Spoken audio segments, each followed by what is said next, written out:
ચાલો આપણે ભાખરિયા સોમવારની વાર્તા સાંભળીએ. આ વ્રત કરનારે શ્રાવણ માસના પહેલા સોમવારથી વ્રત શરૂ કરવું. સવારે શંકર ભગવાનનું પૂજન કરવું. પછી વાર્તા કહેવી કે સાંભળવી. સાંભળનારે વચ્ચે વચ્ચે મહાદેવજી બોલવું.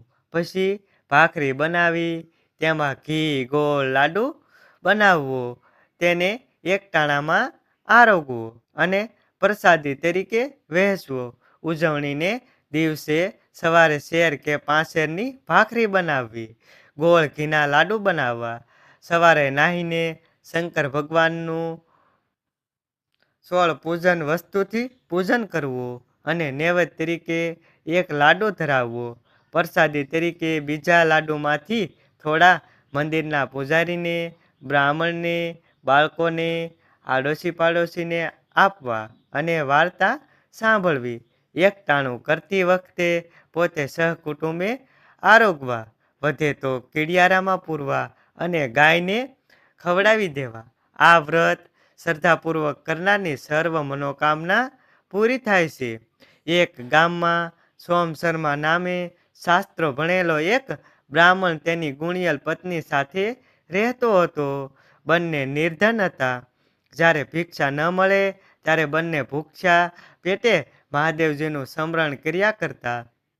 બ્રાહ્મણીની સલાહથી દુઃખ દારિદ્ર્ય ટાળવા બ્રાહ્મણે મહાદેવજીના મંદિરમાં જઈને 21 દિવસ તપ કર્યું.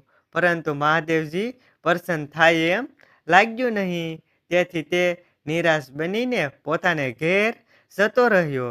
ભગવાન ભક્તની કસોટી કર્યા વગર તેને અપનાવતા નથી. તો પણ ભક્તોની લાજ ભગવાન જરૂર રાખે છે. એક દિવસ મહાદેવજી સાધુના વેશમાં ભિક્ષાંદેહી કરતા તેના આંગણામાં આવી ભિક્ષા પાત્ર ધરી ઊભા રહ્યા. હવે શું કરવું? ઘરમાં અન્નનો દાણો પણ નહોતો. એટલે બ્રાહ્મણ બ્રાહ્મણી ભારે મૂંઝવણમાં પડી ગયા.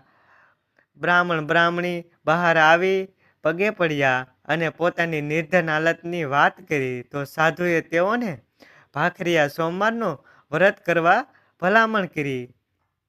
જણાવ્યું કે આ વ્રત કરનારના સર્વ દુઃખ મટી જાય છે ને સંસાર સુખી બને છે. બ્રાહ્મણ બ્રાહ્મણીએ વ્રત વિધિ વિશે પૂછ્યું તો સાધુએ ભાખરિયા સોમવારની સર્વ વિધિ જણાવી ને કહ્યું, આ ભાખરિયા સોમવારનું વ્રત તમે શ્રાવણ માસમાં કરજો. તમારું કલ્યાણ થશે. બ્રાહ્મણ બ્રાહ્મણી આંખો મીસીને બધું સાંભળી રહ્યા હતા. તેમણે અને આંખો ઉઘાડી ત્યારે કોઈ ન હતું. સાધુ વેશે ભક્તનું કલ્યાણ કરવા આવેલા મહાદેવજી અંતર ધ્યાન થઈ ગયા હતા. બ્રાહ્મણ શ્રદ્ધાળુ હતો. તેને ખ્યાલ આવ્યો કે વખત સંન્યાસીના સ્વાંગમાં સાક્ષાત મહાદેવજી મારું શ્રેય કરવા પધાર્યા હોય તો શી ખબર પડે.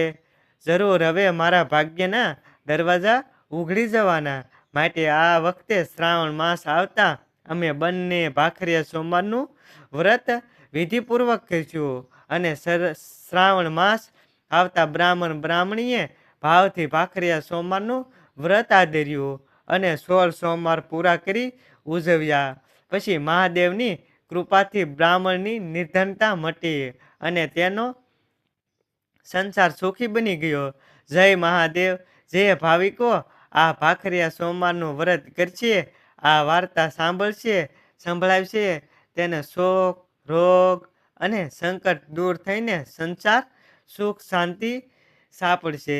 તો અમારી વાર્તા જો સારી લાગી હોય તો અમારી ચેનલને સબસ્ક્રાઈબ કરવાનું ભૂલતા